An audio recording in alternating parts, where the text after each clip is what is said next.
أعوذ بالله من الشيطان الرجيم.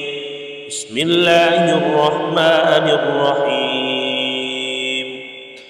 الحمد لله الذي أنزل على عبده الكتاب ولم يجعل له عوجا قيما لينذر بأسا شديدا من لدنه ويبشر المؤمنين الذين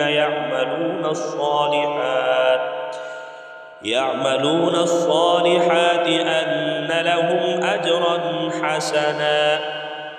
ماكثين فيه أبدا وينذر الذين قالوا اتخذ الله ولدا ما لهم به من علم ولا لآبائهم كبرت كلمة تخرج من أفواههم إن يقولون إلا كذبا فلعلك باقع نفسك على آثارهم إن لم يؤمنوا بهذا الحديث أسفا إنا جعلنا ما على الأرض زينة لها لنبلوهم أيهم أحسن عملا وإنا لجاعلون ما عليها سعيدا جرزا أم حسبت أن أصحاب الكهف والرقيم كانوا من آياتنا عجبا إذ أوى الفتية إلى الكهف فقالوا ربنا آتنا من لدنك رحمة وهيئ لنا من أمرنا رشدا فضربنا على آذانهم في الكهف سنين عددا ثم بعثناهم لنعلم أي الحزبين أحصى لما لبثوا أمدا نحن نقص عليك نبأهم بالحق إنهم فتية آمنوا بربهم وزدناهم هدى وربطنا على قلوبهم إذ قاموا فقالوا ربنا رب السماوات والأرض لن ندعو من دونه إلها لقد قلنا إذا شططا هؤلاء قوم اتخذوا من دونه آلهة لولا يأتون عليهم بسلطان بين فمن أظلم ممن افترى على الله كذبا وإذ اعتزلتموهم وما يعبدون إلا الله فأووا إلى الكهف ينشر لكم ربكم من رحمته ويهيئ لكم من أمركم مرفقا وترى الشمس إذا طلعت تزاور عن كهفهم ذات اليمين وإذا غربت تقرضهم ذات الشمال وهم في فجوة منه ذلك من آيات الله من يهد الله فهو المهتد ومن يضلل فلن تجد له وليا مرشدا وتحسبهم أيقاظا وهم رقود ونقلبهم ذات اليمين وذات الشمال وكلبهم باسط ذراعيه بالوصيد لئن اطلعت عليهم لوليت منهم فرارا ولملئت منهم رعبا وكذلك بعثناهم ليتساءلوا بينهم قال قائل منهم كم لبثتم قالوا لبثنا يوما أو بعض يوم قالوا ربكم أعلم بما لبثتم فابعثوا أحدكم بورقكم هذه إلى المدينة فلينظر أيها أزكى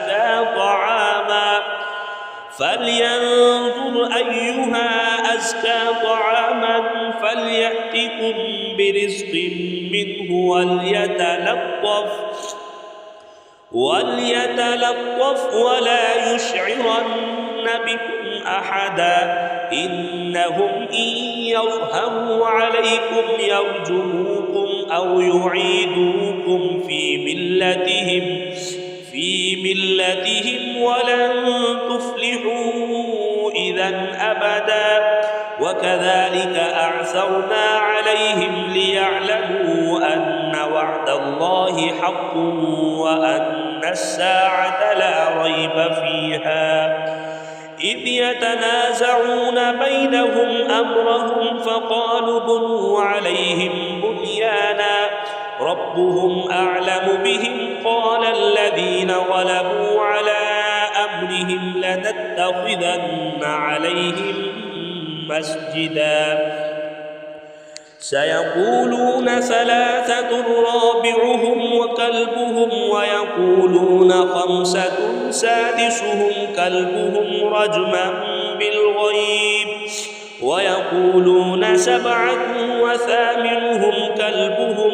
قل ربي أعلم بعدتهم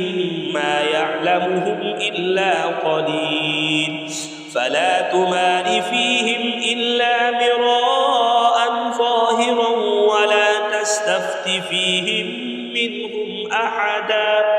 ولا تقولن لشيء إني فاعل ذلك غدا إلا أن يشاء الله واذكر ربك إذا نسيت وقل عسى أن يهديني ربي لأقرب من هذا رشدا ولبثوا في كهفهم 300 سنين وازدادوا 9 قل الله أعلم بما لبثوا له غيب السماوات والأرض أبصر به وأسمع ما لهم من دونه من ولي ولا يشرك في حكمه أحدا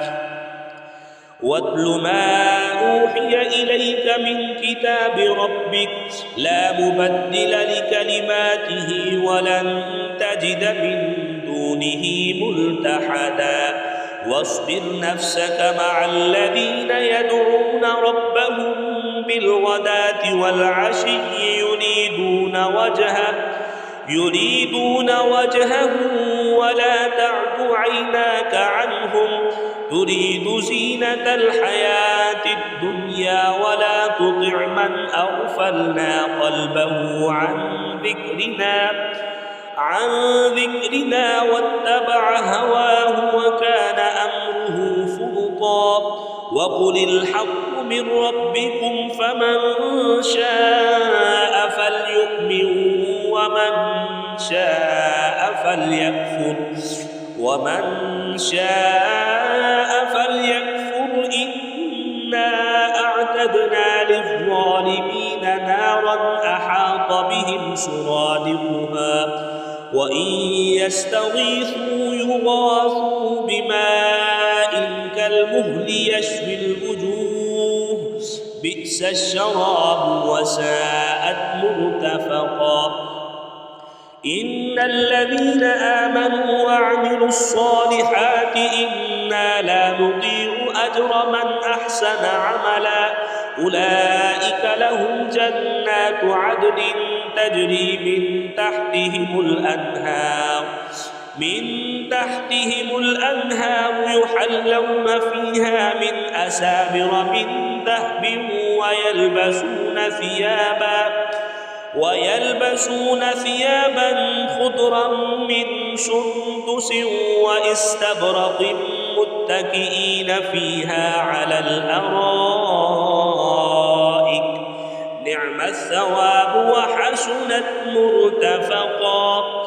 واضرب لهم مثلا الرجلين جعلنا لأحدهما جنتين من أعناب وحففناهما بنخل وجعلنا بينهما زرعا كلتا الجنتين آتت أكلها ولم تظلم منه شيئا وفجرنا خلالهما نهرا وكان له ثمر فقال لصاحبه وهو يحاوره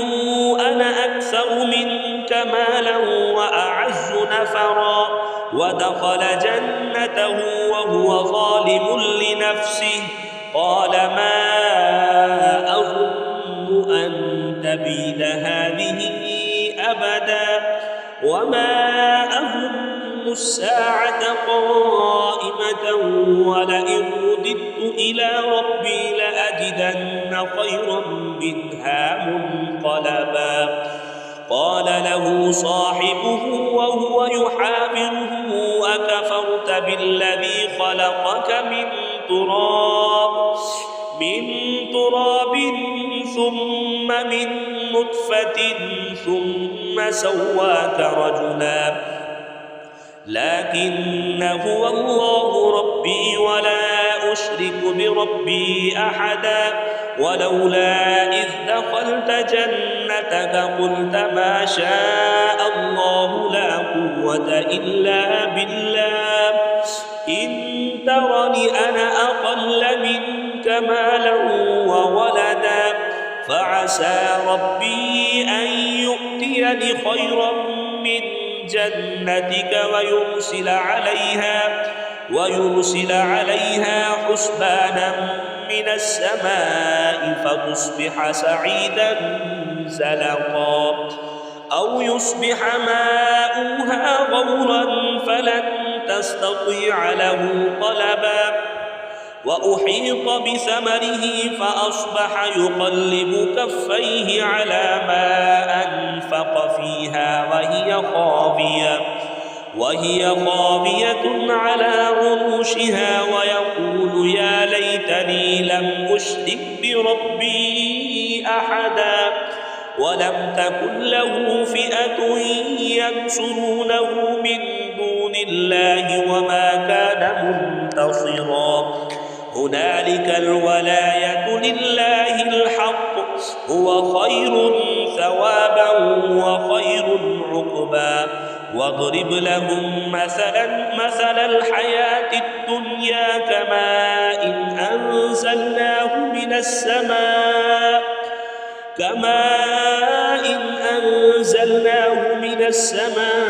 فاختلط به نبات الأرض فأصبح هشيما تذروه الرياح وكان الله على كل شيء مقتدرا المال والبنون زينة الحياة الدنيا والباقيات الصالحات خير عند ربك ثوابا وخير أملا ويوم نسير الجبال وترى الأرض بارزة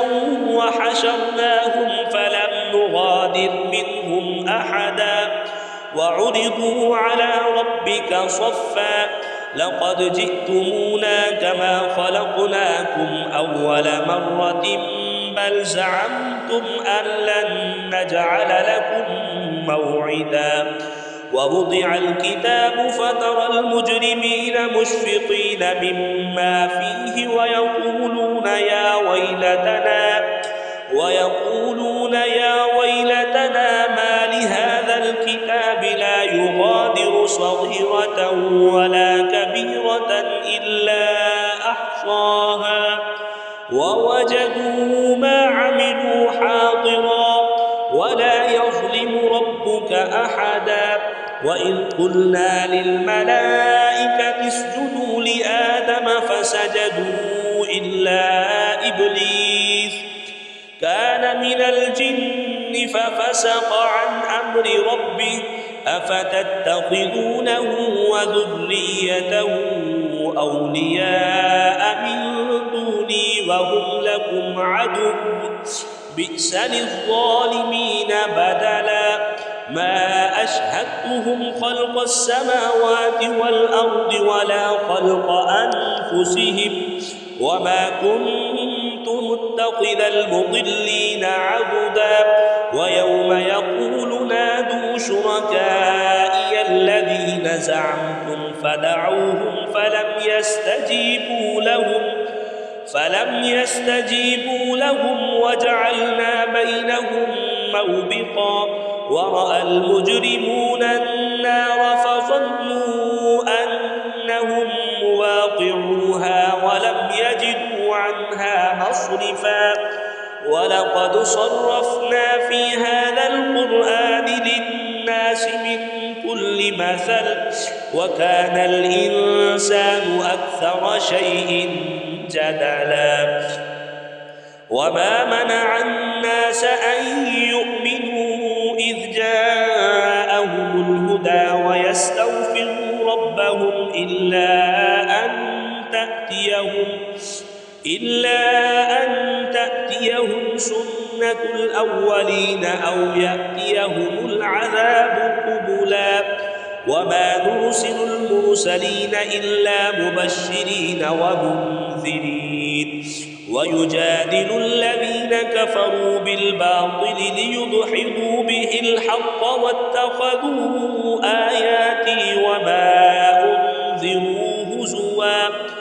ومن أظلم ممن ذكر بآيات ربه فأعرض عنها ونسي ما قدمت يداه إنا جعلنا على قلوبهم أكنة أن يفقهوه وفي آذانهم وقرا وإن تدعوهم إلى الهدى فلن يهتدوا إذا أبدا وربك الغفور ذو الرحمة لو يؤاخذهم بما كسبوا لعجل لهم العذاب بل لهم موعد لن يجدوا من دونه موئلا وتلك القرى أهلكناهم لما ظلموا وجعلنا لمهلكهم موعدا وإذ قال موسى لفتاه لا أبرح حتى أبلغ مجمع البحرين أو أمضي حقبا فلما بلغا مجمع بينهما نسيا حوتهما فاتخذ سبيله في البحر سربا فلما جاوزا قال لفتاه آتنا غداءنا لقد لقينا من سفرنا هذا نصبا قال أرأيت إذ أوينا إلى الصخرة فإني نسيت الحوت وما أنسانيه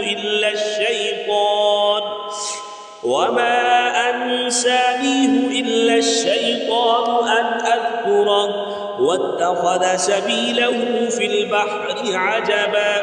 قال ذلك ما كنا نبغي فارتدا على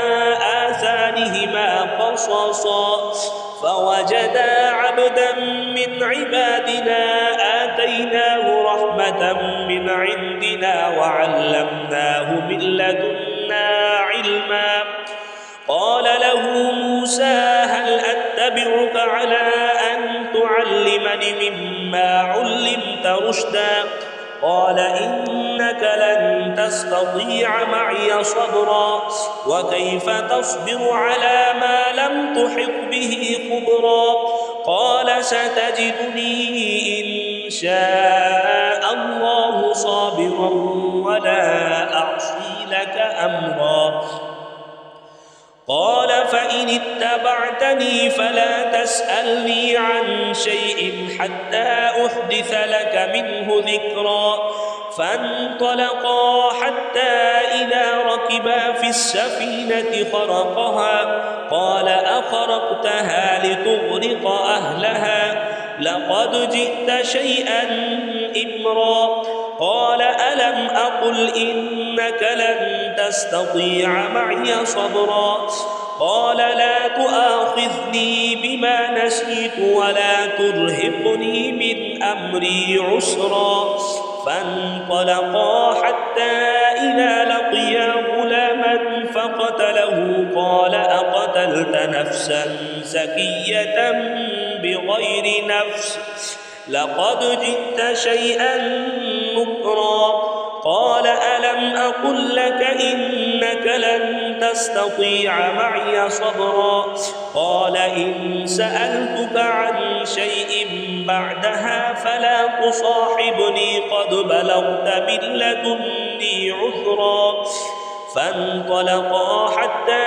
إذا أتيا أهل قرية استطعما أهلها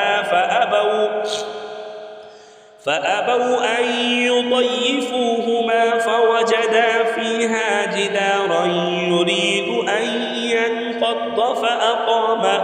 قال لو شئت لاتخذت عليه أجرا قال هذا فراق بيني وبينك سأنبئك بتأويل ما لم تستطع عليه صبرا أما السفينة فكانت لمساكين يعملون في البحر فأردت أن أعيبها وكان وراءهم ملك يأخذ كل سفينة غصبا وأما الغلام فكان أبواه مؤمنين فخشينا أن يرهقهما طغيانا وكفرا فأردنا أن يبدلهما ربهما خيرا منه زكاة وأقرب رحما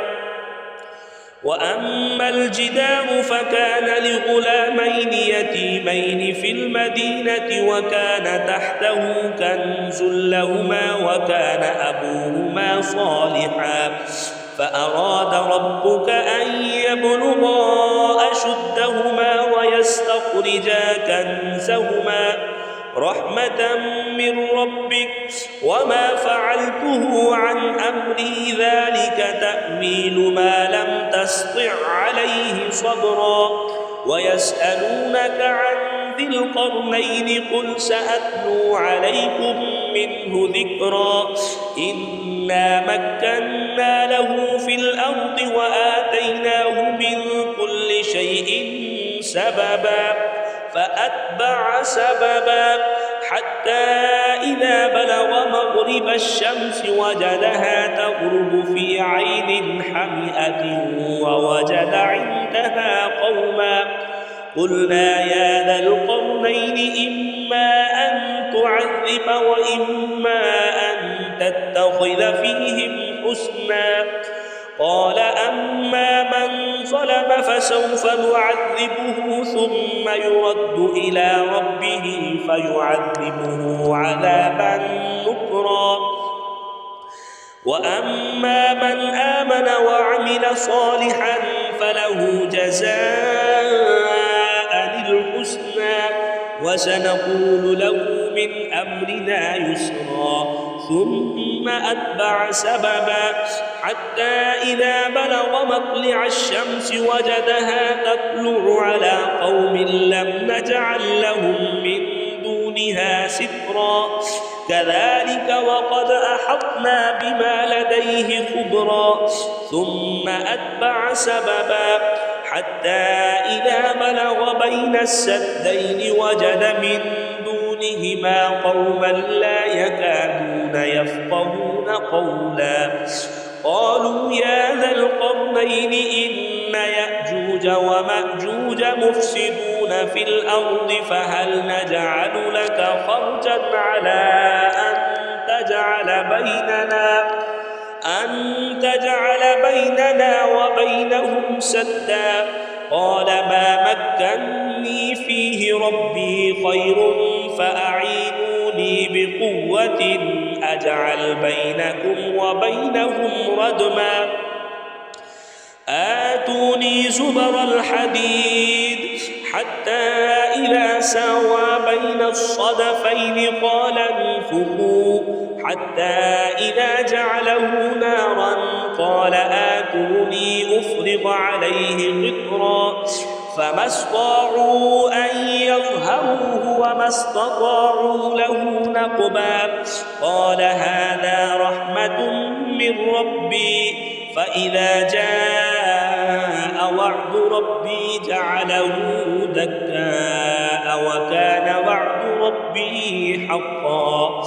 وتركنا بعضهم يومئذ يموج في بعض ونفخ في الصور فجمعناهم جمعا وعرضنا جهنم يومئذ للكافرين عرضا الذين كانت أعينهم في غطاء عن ذكري وكانوا لا يستطيعون سمعا أفحسب الذين كفروا أن يتخذوا عبادي من دوني أولياء إنا أعتدنا جهنم للكافرين نزلا قل هل ننبئكم بالأخسرين أعمالا الذين ضل سعيهم في الحياة الدنيا وهم يحسبون أنهم يحسنون صنعا أولئك الذين كفروا بآيات ربهم ولقائه فحبطت أعمالهم فلا نقيم لهم يوم القيامة وزنا ذلك جزاؤهم جهنم بما كفروا واتخذوا آياتي ورسلي هزوا إن الذين آمنوا وعملوا الصالحات كانت لهم جنات الفردوس نزلا خالدين فيها لا يبغون عنها حولا قل لو كان البحر مدادا لكلمات ربي لنفد البحر قبل أن تنفد كلمات ربي ولو جئنا بمثله مددا قل إنما أنا بشر مثلكم يوحى إلي أنما إلهكم إله واحد فمن كان يرجو لقاء ربه فليعمل عملا صالحا ولا يشرك بعبادة ربه